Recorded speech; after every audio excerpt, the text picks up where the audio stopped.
The impact the heroin and opioid crisis is having on small towns across the Commonwealth is staggering. In Bullock County, the problem is getting worse. Jennifer Bayless investigates why the epidemic is so bad there and what's being done to help. It's a place where life is simple. Neighbors help each other, and everyone knows everyone.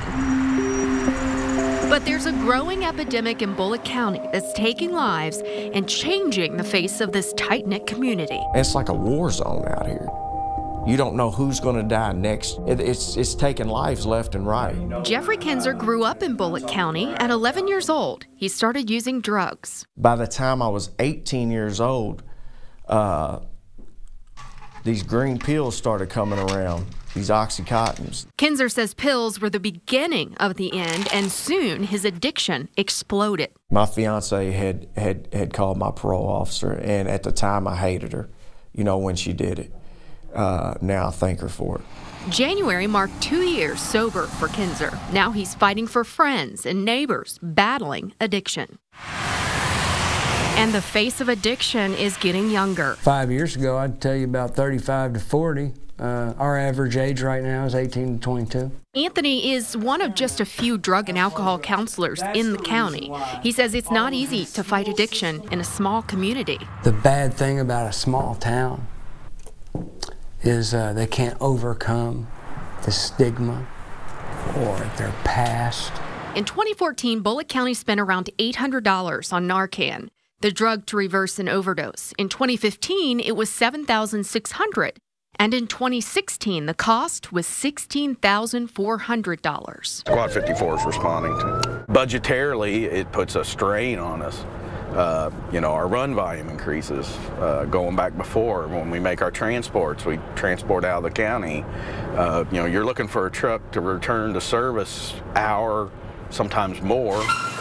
And Anthony points out the people being treated on these emergency runs, people addicted to heroin and opioids, may not be who you expect. If we were to poll the audience and ask them what kind of person becomes addicted, we're going to get stuff like poor, uneducated, weak-willed, depressed. We've had nurses, doctors, police officers, attorneys, a judge. For some reason, it seems to be the lower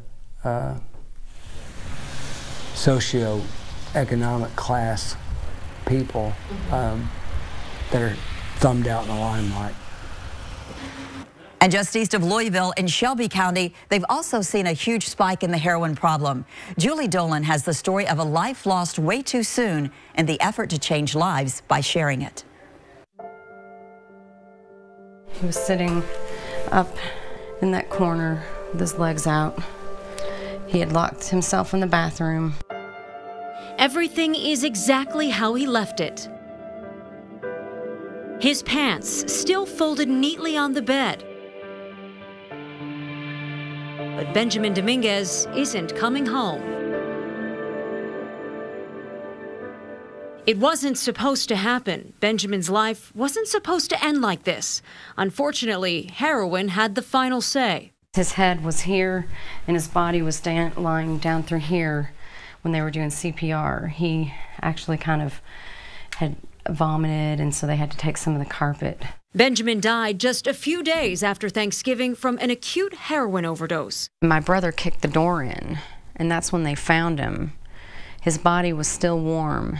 A mother's pervasive pain is evident as she recalls the day. Wendy was working her normal shift at Shelby County Hospital as an ER nurse when she heard that call. 1700 Charleston Way, unresponsive, unconscious patient, probable drug overdose. I was like, oh my God, that's my house. That's my son. Her son was just 19 years old. Benjamin, she says, was the kind of kid who had it all. He played with his brother all the time. He was an absolute joy. Absolute joy. Benjamin was a solid student until he started smoking marijuana his sophomore year. Wendy says her sweet boy became a different person. Marijuana led to spice, followed by pills, and finally, heroin. By the age of 19, Benjamin had made 2 attempts at rehab and was clean for a good portion of the time. But the pain of losing his best friend in a car crash drove him back to heroin.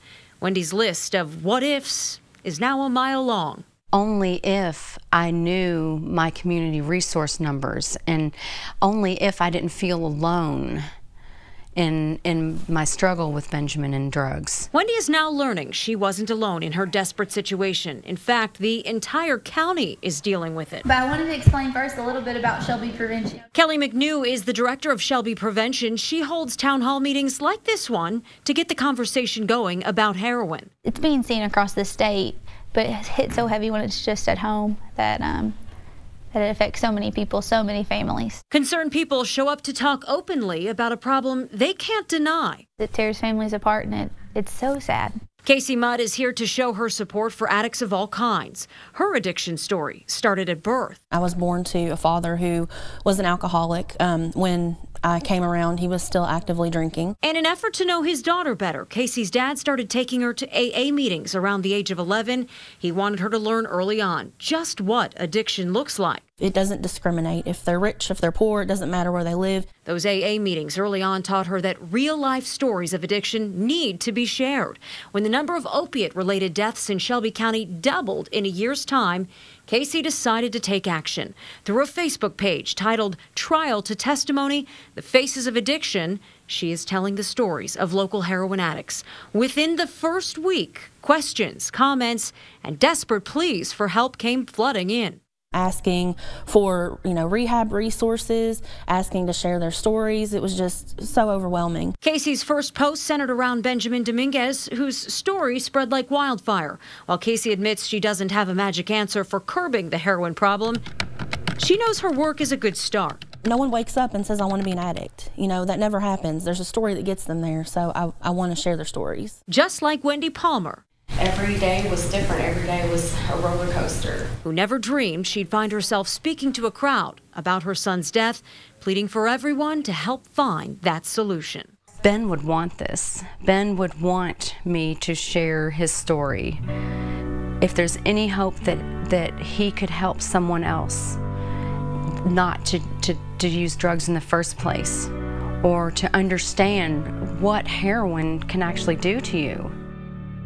One of the first weapons experts say we can use in the war on addiction is knowledge. Knowing the sign your loved one may be in trouble is critical. Here are a few signs to take notice of. Changes in skin complexion, increased time sleeping, and a decrease in physical hygiene. Sudden changes in work or school performance. Lying or deceptive behavior, increased hostility, and repeated stealing or asking for money. At WLKY, we hope you take this information, discuss it, and pass it on. We can all help by being educated about this crisis. If you or someone you love is struggling with addiction, go to WLKY.com or our mobile app and click on State of Addiction. For WLKY, I'm Vicki Dorch. Thanks for joining us.